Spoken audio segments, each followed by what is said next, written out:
Alright, what is good, ladies and gentlemen? It is the Mass Ranker back again with another ranking, and today we are doing a ranking for all of the Illumination movies. We finally finished reviewing all of them, and so we are doing a ranking for all the films. Before we begin, I do want to actually say, because I forgot in the Blue Sky ranking to actually rate the studio as a whole overall, which I did I went back, I saw I did it for the Aardman ranking, and so I feel kind of bad when I'm not consistent with stuff. I feel not bad, like not guilty. Like I prefer to just stay consistent with that kind of stuff. So I would give Blue Skies, the studio, I'd probably give like a 7.5. I would give them very good. And yeah, we're gonna see how Illumination compares, I guess, to I remember, I think Aardman I gave like a 7 to 7.5, something like that. So we're gonna rank them, and then at the end I'll give my final score for the studio as a whole.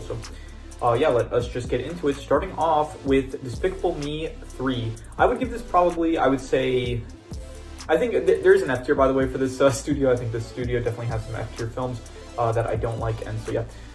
Despicable Me 3, I will give B tier. I think it's a fun film. This is definitely, out of all of the Despicable Me movies, this is my personal favorite. I don't think it's the best one, but it's definitely still my favorite, I would say. I enjoy the villain, Balthazar Brat. I think that he's the best villain in the franchise, I would say, and I do like the setting. It's different. I like Drew, the addition of Drew. A lot of good aspects about it. As usual, just check out my review if you want more details. I'm not gonna get too in depth with all. I'm just speaking briefly about each. So yeah, I would say it's a B tier film. It's fun. It's enjoyable. There are things that hold it back, like as I think the whole aspects with Lucy as well as Gru's kids. It's like after the first movie, they really have no place. There's like nothing for them to do in the franchise. So they're just doing like filler stuff the entire film. So. But definitely, this is still a very fun, enjoyable film. A lot of cool gadgets, a lot of cool settings, and I would definitely say B tier. Sing 2, I'm going to give Sing 2, I would give it A tier. I think that it is very, very good. I personally don't really think it's as good as the original, but it is like pretty close. Honestly, I think the first time I watched both Sing films, I think I like the second one a bit better than the first. On rewatch, though, I do kind of gravitate a bit more to the first one than the second one, but this one is great. A lot of banger tracks, a lot of new, interesting setting. It's not taking place in... To be honest, I don't remember where the first Sing movie takes place. Let's just check here. Where does Sing take place? Did they mention where it takes place? Let's see here. Fictional city of Calatonia.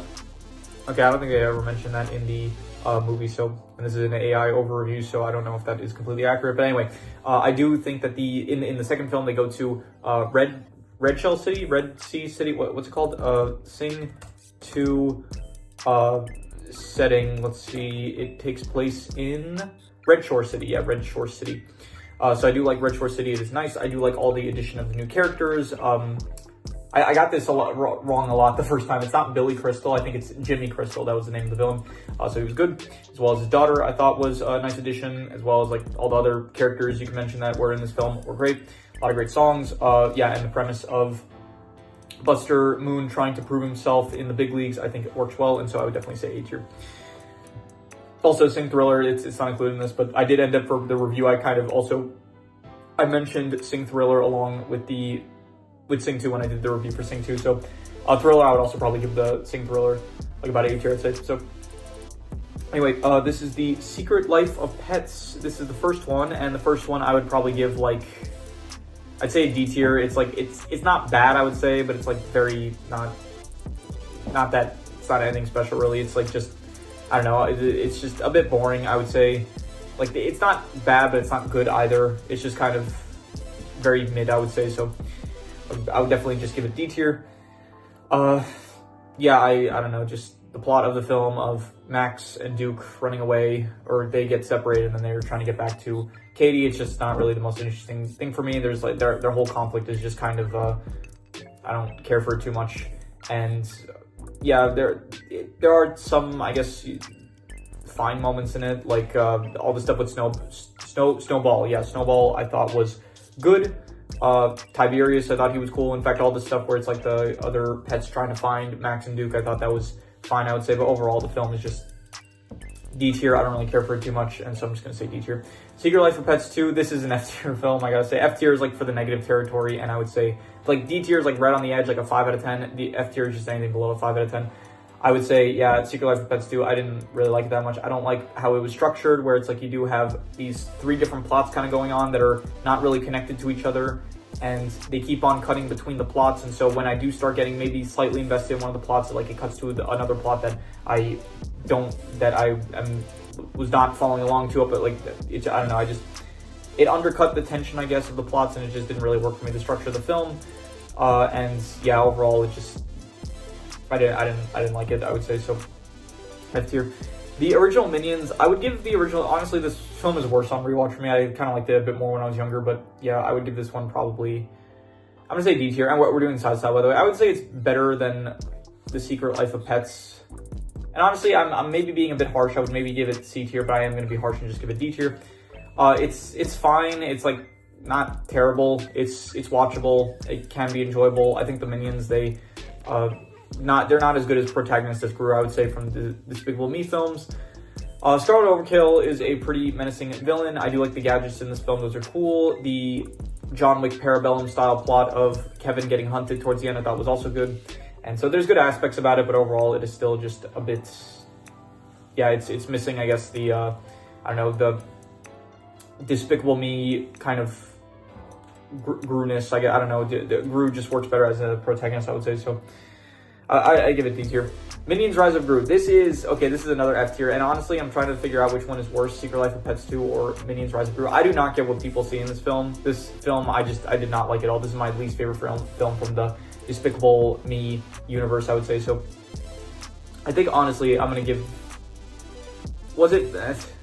I don't know. These are like both on the same level, I would say. Like, I really don't like either one, and I'm trying to decide which one is worse. I think Minions Rise of Gru, honestly. I kind of like, at least Secret Life of Pets 2, at least it has like some aspects I kind of like Snowball, his whole plot, and the monkey fighting and stuff. That's like kind of something. Rufus, he's not terrible, so. But I don't know, Minions Rise of Gru, I really don't like it. It's just not a film that works for me at all. I don't really see what everyone else, like, a lot of people say like, oh, this is the best movie in like the Minions franchise. And I don't know, I don't know why it doesn't really work for me as well as others. I think it's just because Gru, it's about Gru. He barely does anything in the film. Like, he gets captured by Wild Knuckles, and then most of the film is still following the Minions, Stuart, Kevin, and Bob. And there's like some kung fu action stuff at the end with the whole Zodiacs, the fights with that. It wasn't the best, really. So I don't know, overall, I'm just gonna say F tier. I'm trying not to like speak too much about these. Like, I'm not really trying to go in depth too much about the one. I'm just trying to, I have to remember, like, just give a brief overview of my thoughts on it, but don't like really go too much in depth with it. That's like what my reviews are for, and also it's gonna end up. I'm trying to make sure like the rankings are not getting too long, because I don't know, for the past, like, I'm trying to make sure like the video lengths are at a decent length, because I'm fine with the videos getting too like long, but I just don't want that. Like, this video, it probably won't be too long, but I know in general, I saw some like the videos in the past, like lately it's been getting better, but I don't know, before it was like hour-long videos, which I don't want to, it's taking up storage on my hard drive, so. But anyways, Despicable Me, I would give this A tier. I think this is an A tier film. It's not as good as Sing 2. I do like Sing 2 better, mainly just because maybe I just like the music better. Like, music, I gravitate towards musical films. I like those a lot, and so Despicable Me is definitely a great film. It is probably the best film in the Despicable Me franchise. And yeah, it's just a nice story about Gru and creating this bond with these children that he was just planning to get rid of after he got the shrink ray from Vector, but then he actually grows a genuine bond with them, and he gains a family in the process. And yeah, the Minions are good in this film. Dr. Nefario is good. Vector is good as well. I really like this film. And this film, it doesn't feel like there's like filler in this film compared to every other film afterwards in the Minions franchise. So yeah, I would say A tier. I would give it. Despicable Me 4, I'm going to give this one like either D tier or F tier. And I don't remember what I actually gave it during my review. I'm going to say top of F tier. I didn't really like it that much. This one has like the most filler out of any of the Despicable Me franchise, I feel like, where you have, once again, the girls just doing whatever random stuff that just doesn't matter, doesn't affect the plot really, but Gru himself is also like not really doing anything. The villain, Gru defeats Maxime Lamal at the very start of the film, and then you go and then he just does, nothing happens until the very end of the film, where Maxime ends up kidnapping Gru Jr., and then the final confrontation, it's like 5 minutes and then it's done. So yeah, it really just feels like this film, the whole plot with Poppy and stuff, and them trying to kidnap the Badger didn't really work for me. Didn't like it that much. The reason I think it's better than Secret Life of Pets 2 and Minions Rise of Gru is because at least, I don't know, we still get like the actual character of Gru, which is still fun. And so, I don't know, Pharrell Williams, Double Life, that's a banger song, I guess. So that kind of brings it a bit higher, I guess. So overall, it's still like, I would say, maybe I'm being a bit too harsh giving it an F tier, but yeah, I still just, I don't know. As I let it marinate, I don't know, it doesn't feel like it feels more worse than like neutral, I would say. So Hop, honestly, it was better on rewatch from what I remember from it. I would give it like C tier. It's all right, honestly. It's not like, it's enjoyable. Like there's some fun to be had with it, I would say. It's not really I don't know. It's just like, it's got some good moments. I think the bond between Evie and Fred is kind of fun. I think there were some good jokes from what I remember. Yeah, it's a pretty forgettable film, but it's like it's like when you're watching it, it's I guess it's fine. It's like a C tier, you know. Yeah, I give it C tier, I would say. The Lorax, I'm going to give B tier. I don't know. I'll go bottom of A tier. I think that it was good. I enjoyed it. I thought that it was definitely the Once-Lord plot line was probably better than the Ted plot line where he was just trying to impress Aubrey, was her name?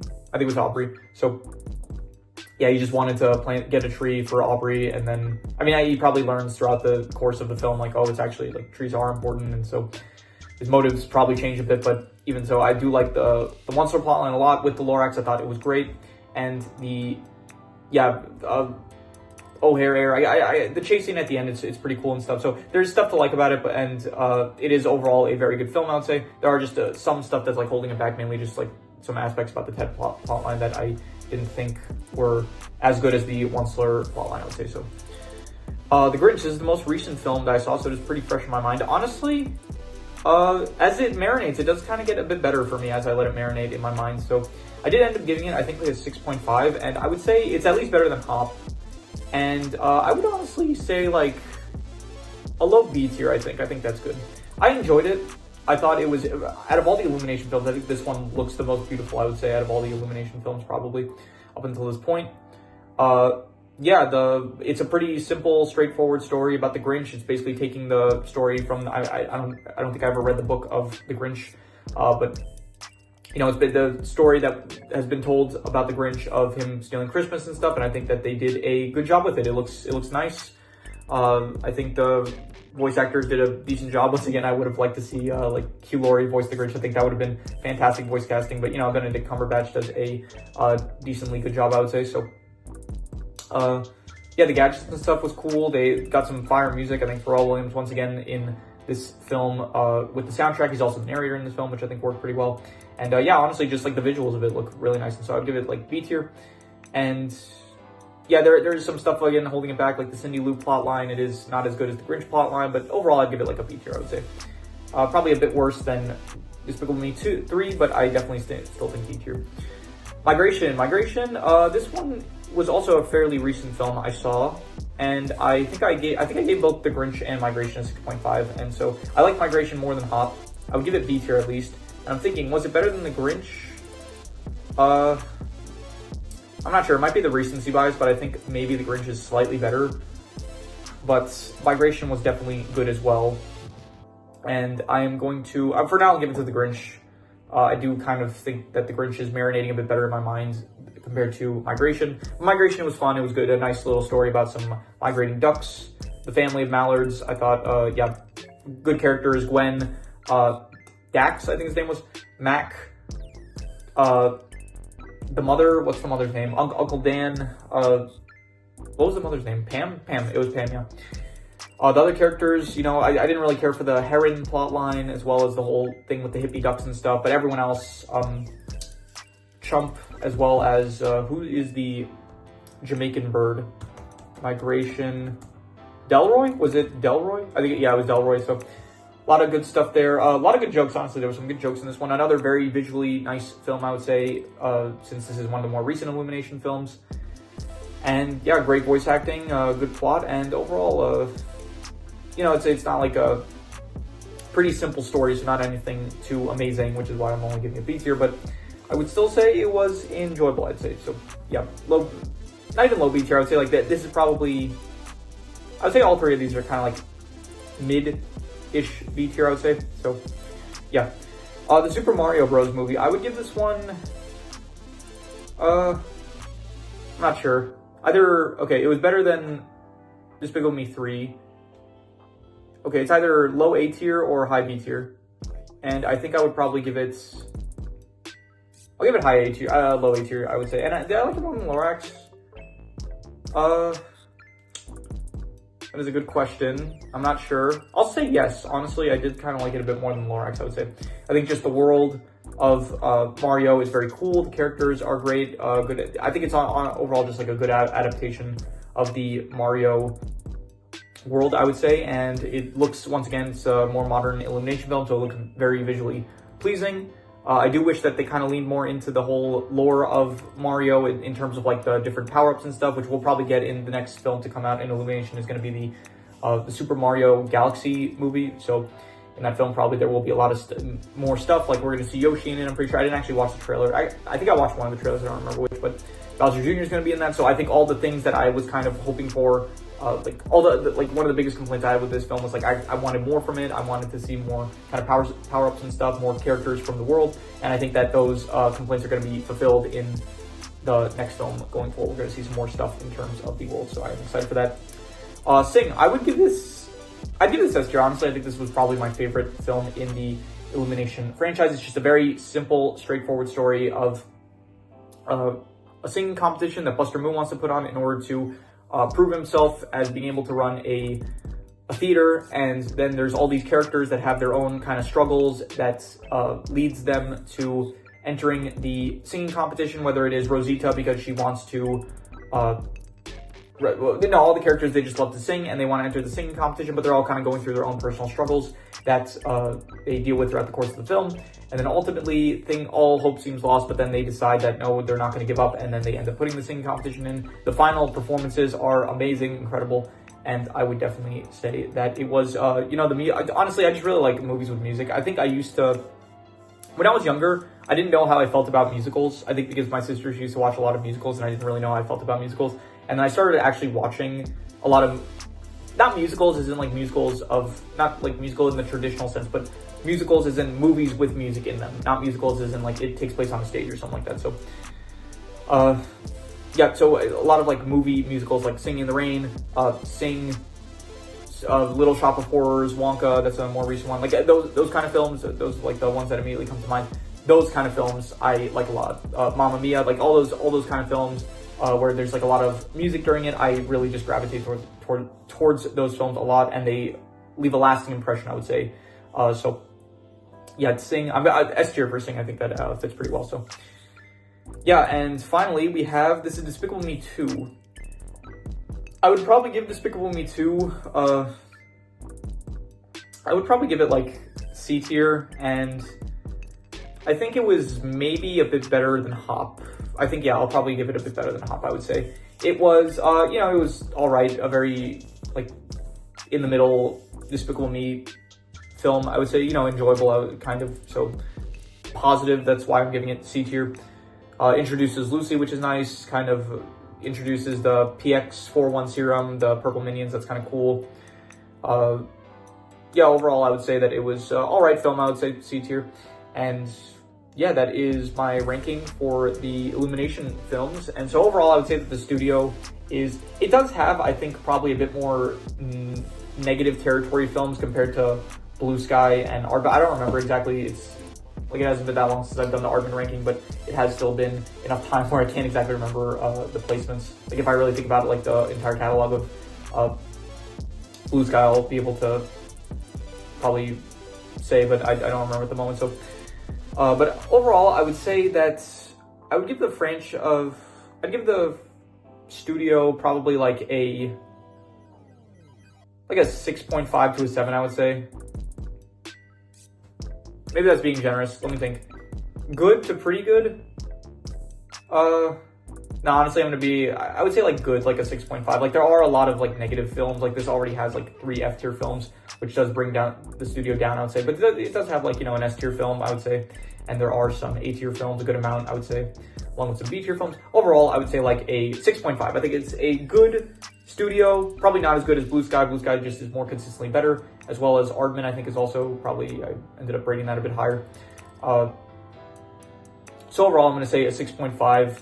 And yeah, so that is my ranking of all of the Illumination movies. So if you have any recommendations, any shows, movies, video game stories, anime, web series, anything that you want me to review or rank or compare rankings, it does not have to be media related. It could be anything. Leave it in the comments and I will maybe possibly check it out. But with that said, that is pretty much all there is to it. So let's leave it at that.